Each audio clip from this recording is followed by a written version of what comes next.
The National Weather Service in Chicago has issued a severe thunderstorm warning for Boone County in north central Illinois, western McHenry County in northeast Illinois, east central Winnebago County in north central Illinois until 5 o'clock p.m.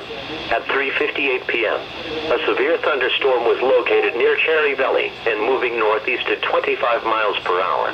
Hazard, 60 miles per hour wind gusts and quarter-size hail. Source, radar indicated. Impact, hail damage to vehicles is expected. Expect wind damage to roofs, siding and trees. Locations impacted include Belvidere, Marengo, Harvard, Poplar Grove, Capron, and Union.